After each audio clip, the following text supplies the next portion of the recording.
the drums of the dead. Some rhythms should never be answered. The moon sat low over the abandoned village of Ebon Hollow, its silver light spilling across cracked clay huts and the weed-choked square. The night was still, save for the faint rustle of wind through broken thatch. Then came the sound, slow, rhythmic drum beats echoing through the emptiness.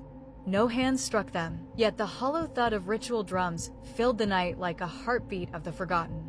From afar, a lone figure watched Obi, a 28-year-old village drummer known for his fearless rhythms.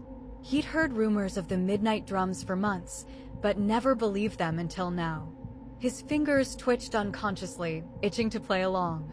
The pulse of those invisible beats called to him like an unfinished song. By dawn, the rumors spread, the drums played again. Villagers whispered of ghosts mourning their unburied dead. But Obi, consumed by curiosity, decided to return that night with his drum. He wasn't driven by bravery, but by the need to understand the rhythm. He believed that if he could join the beat, he could control the mystery. As sunset bled into violet skies, Obi sat outside his hut oiling the goatskin of his drum. Each stroke of oil deepened its color like fresh blood. He could almost hear the faint echo calling from the hills, "Come, join us." The night air thickened as Obi walked toward the square, each step crunching dry leaves beneath his bare feet. The distant rhythm began again, slow, steady, hollow. The beats rolled like thunder from the ground itself. Every pulse made his chest vibrate. He stopped near the edge of the square where termite-eaten statues of forgotten gods stood like watchers.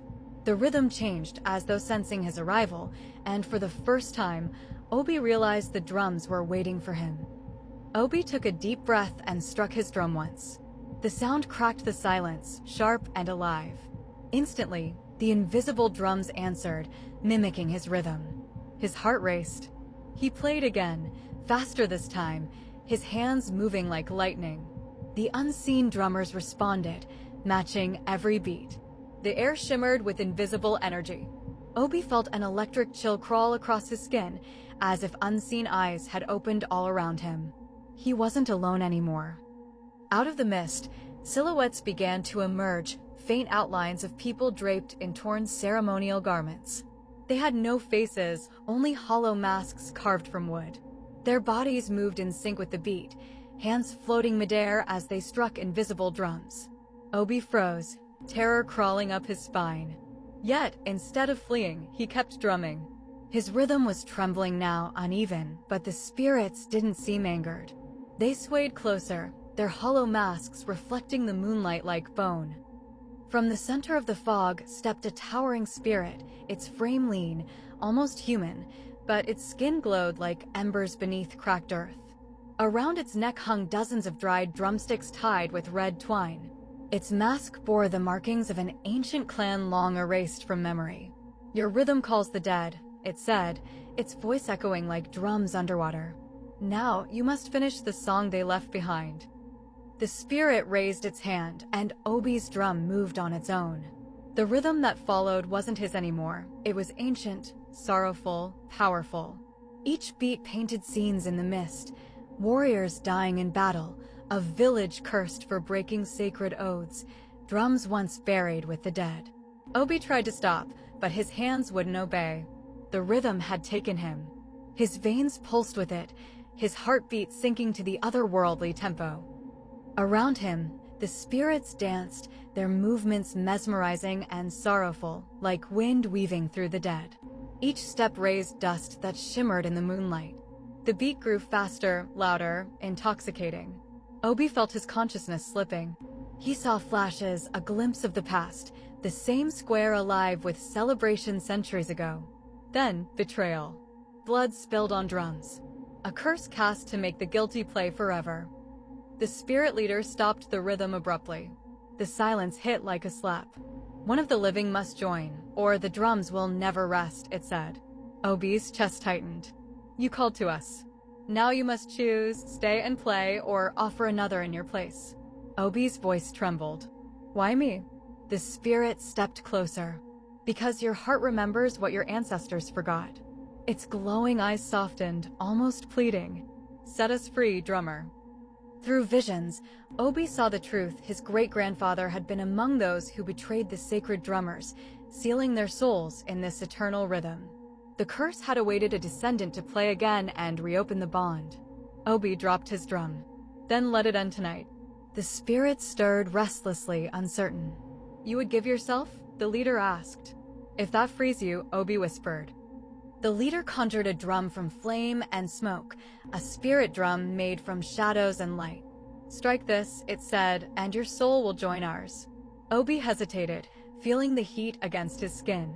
But then he remembered the cries of the cursed souls trapped in endless rhythm. He lifted his hand and struck the drum once. The sound that came wasn't of this world, deep, resonant, endless. The world trembled. The spirits froze. Then, slowly, they began to dissolve into light like morning mist burning away. Their drums faded one by one until silence returned. The leader bowed his head to Obi. The song is done, it said softly. Obi felt his strength draining. His body collapsed beside his drum, his eyes still open, faintly glowing. The square grew still, peaceful for the first time in centuries. At sunrise, the villagers found Obi in the square, seated upright with his hands resting on the drum. He looked alive, but he didn't move. Birds circled overhead, silent witnesses to what had transpired. When they tried to take the drum, it burned cold, as if rejecting the touch of the living. They buried it with him at the edge of the forest, hoping the drums would finally rest. For weeks, the nights were silent. Then one evening, a gentle rhythm returned, not haunting, but peaceful, like rain on palm leaves. The villagers listened in awe. They knew Obi's spirit now played among the dead, not trapped, but leading them home. The drums of the dead no longer called for sacrifice. They sang of peace, of release, and remembrance. Years later, a small boy named Kalechi, curious and bright-eyed, wandered into the same square. He sat quietly and listened to the faint ghostly rhythm, tapping his small fingers on his knee. The spirit song welcomed him softly, like an old lullaby. His mother called from afar, Kalechi, "Come home." He stood, smiling. "Mama, I heard the drums." She froze, her eyes wide with the same fear once felt generations before.